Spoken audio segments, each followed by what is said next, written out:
we don't go to Brussels to be popular. I don't. My Conservative colleagues don't.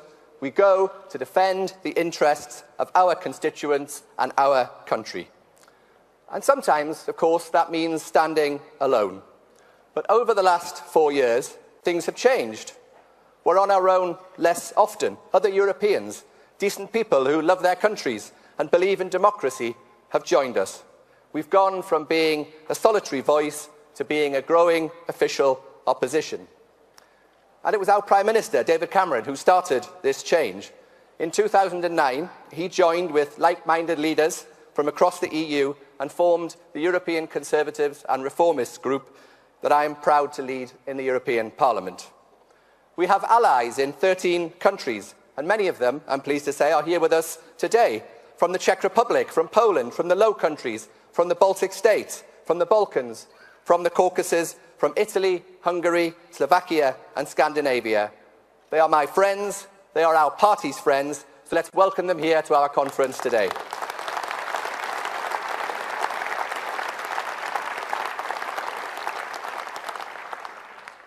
So it turns out that we weren't on our own after all. We may be the minority in Brussels, but we're not the minority in Europe. In country after country, people have the same concerns that we in this hall do. They think that the EU is too powerful, too remote, and too expensive. A recent poll in Germany showed that by a margin of 2 to 1, people want powers back from the EU. Some of the core founder members are now lining up with David Cameron to demand change. In the Netherlands, just a fortnight ago, the EU spokesman of the governing VVD party said, "We want less Brussels in several domains to return whole policy areas." Would you believe that his party sits with our Liberal Democrats in Europe? What a pity that our Liberal Democrats are not as sound as their Dutch counterparts. Now, 2 weeks ago, at their party conference, we heard repeatedly that the Lib Dems are the party of in. Well, just for this once, I agree with Nick. The party of in. What about incompetent, indecisive, inept, incoherent, in the shambles they are in because of their inconsistency on Europe? Because it's worth remembering that every single Lib Dem MP was elected on the basis of a commitment to an in-out referendum. But when the time came, they refused to support one. Only we Conservatives will trust the British people with a referendum on EU membership. But we mustn't be too mean about the poor Liberals, because the Prime Minister, of course, is here in Manchester, and he has to deal with Cleggie every single day, the sacrifices that he makes for our country.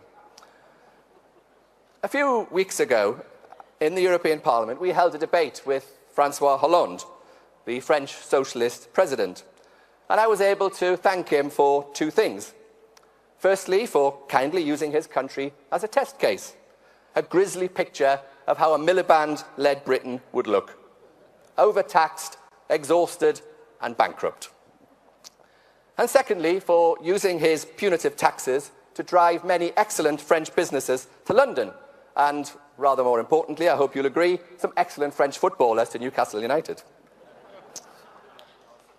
And then, a few weeks ago, we had the dubious pleasure of José Manuel Barroso, the Commission President, telling us that anybody who didn't support closer European integration somehow wanted to go back to the trenches of the First World War. In response, I told Mr. Barroso that he was speaking for the vested interests in Brussels, not for British taxpayers, and certainly not for British voters.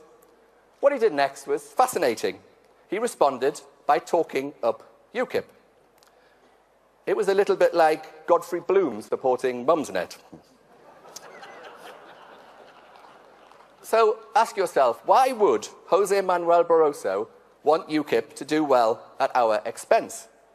Well, I'll tell you why. Because although, of course, he loathes UKIP, he doesn't fear them. He knows that they can't deliver a budget cut. He knows they can't deliver the repatriation of powers. He knows that they can't put a stop to cross-border social security claims. But the Conservative Party It's not just that we can do these things, we're already doing those things. And above all, Barroso knows that UKIP can't do the one thing he fears most of all, which is giving people, the British people, a say in a referendum, because only our party can deliver that. It's no wonder that he wants to talk us down. In the European Parliament, Conservative MEPs have defended the interests of every part of the UK, from John O'Groats to Land's End, and we never forget our colleagues, our fellow Britons in Gibraltar.